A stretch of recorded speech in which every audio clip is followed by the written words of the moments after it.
我这个空调买5年了，每年都咔啦咔啦响，咔啦咔啦响啊！找这个工人来是来了一回又一回啊，每年来一回，每年都修不好，下一年还响啊！而且我这个现在过保了，然后他师傅上门一次要收300块钱的上门费，我实在舍不得钱啊，我就研究想办法自己来找出他这个噪音的原因啊。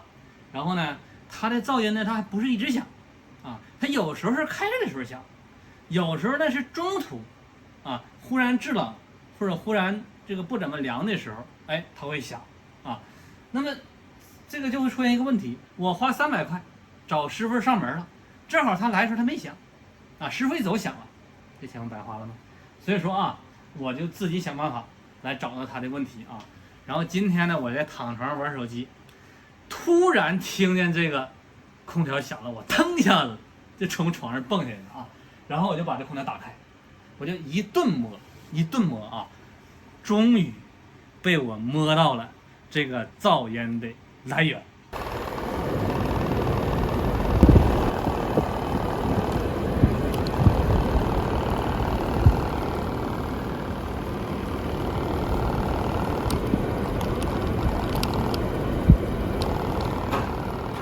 就是这个风口上边，它贴了一圈铝箔胶带，现在已经被我撕开了，看，现在它不响了吧？我从网上买了这种啊，里边带格子的啊，它好像说里边带纱网的这种胶带啊，这种胶带呢，它也是铝箔的，但是呢，你听，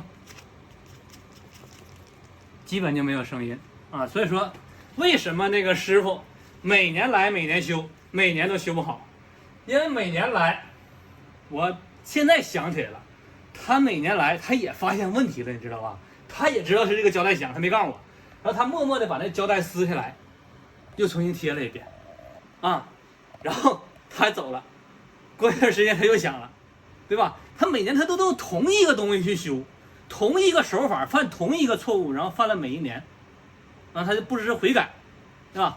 所以说现在我重新买了一种新的胶带，给它贴上，它就没声了。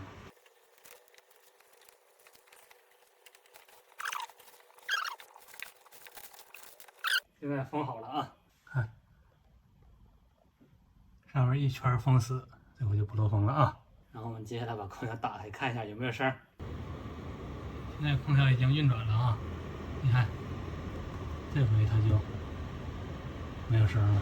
OK。又省了几百块钱。